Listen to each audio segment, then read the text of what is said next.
रुके भाई ये झारखंड का फेमस बा अब इतना आराम तनी सब कोई झुक के उधर से भी ठीक अब बिच के रकम जमाना है काला रे पागल भोला बिच के रकम जमाना है काला रे पागल भोला भागल भोला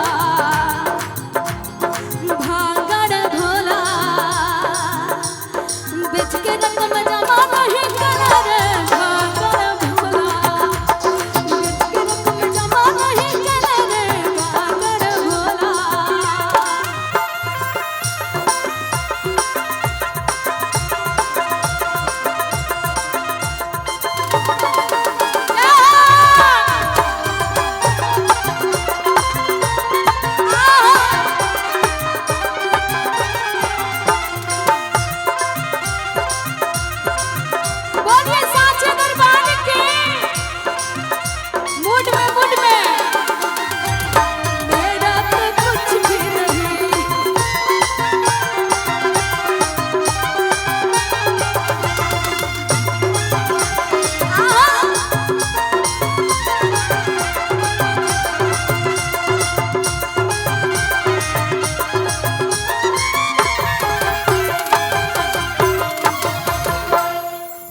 चौधरी जी की तरफ से बहुत सुंदर आशीर्वाद भैया।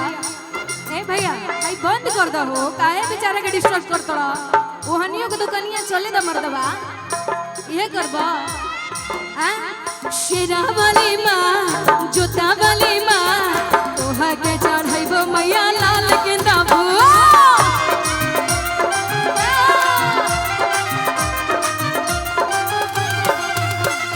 शेरा वाली मां जोता वाली मां तोहर के चढ़ाइबो मैया लाल गेंदा फूल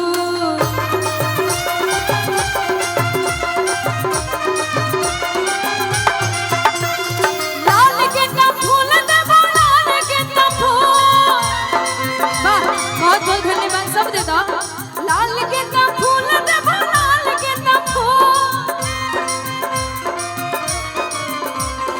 तोहर के चढ़ाइबो मैया लाल गेंदा फूल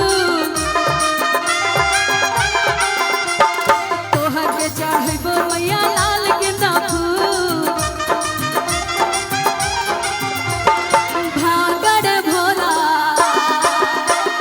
भागड़ भोला बिच के रकम जमाना है कमर भागड़ भोला बिच के रकम जमाना है कमर भागड़ भोला और चली चली सैया जी कढ़वा बजरिया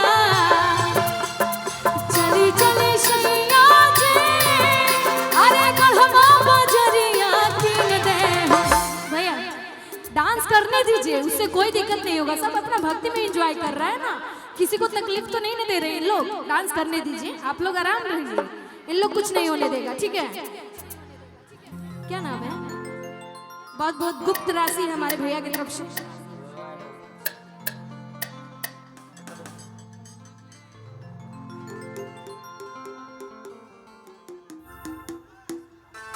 अच्छा ओम प्रकाश सिंह जी भरतपुर के धरती से बहुत सुंदर आशीर्वाद बहुत बहुत धन्यवाद और भैया चली चली सैया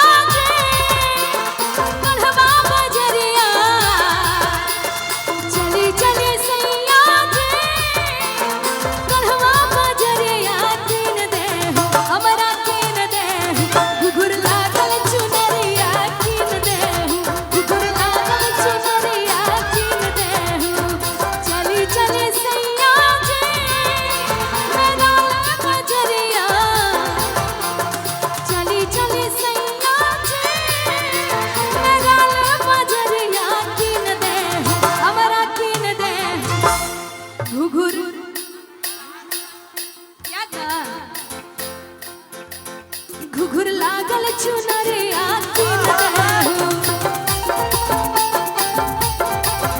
घुघुर लागल चुनरिया कीन दे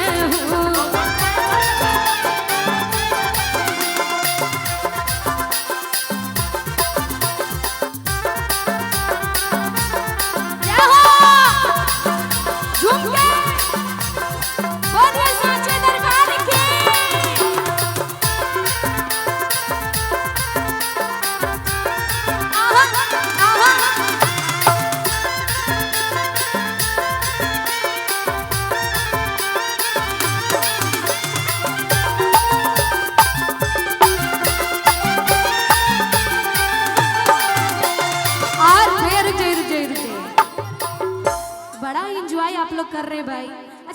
किनका नाम है? आपका गौतम नाम है? रुक जाइए भैया। गौतम जी का फर्स्ट कॉल मेरे पास गया था, जो कि भाई बहुत अच्छा से मुझसे बात किए और इतना रिक्वेस्ट, इतना प्यार भाई से मिला। बहुत बहुत धन्यवाद गौतम जी, आपको भी। तार नाम का बा? छोटी छोटी ज्योति नाना छोटी। अच्छा से बोलो, कहाँ चिलगम खाते उतनी बढ़िया से बोलो ना। आप लोग आइए। हेलो मैडम, सुनिए सुनिए। ए मरून कलर साड़ी है ना? आवा कहाँ जाता रू? अरे बिजली तू ढहाता रू, दिलवा पा हमारा हो अपन डोलाई के कमरिया। अब नैना तोहर नसीला अंदर खाना कमर के घेरा, साचो हो के करेला मसे करावा। अच्छा तहार नाम का बा? छोटी।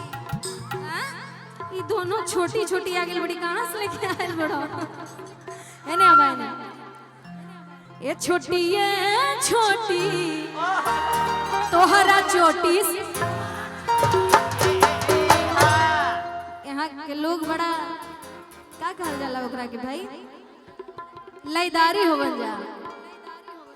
ए छोटा तू पीछे चल जा।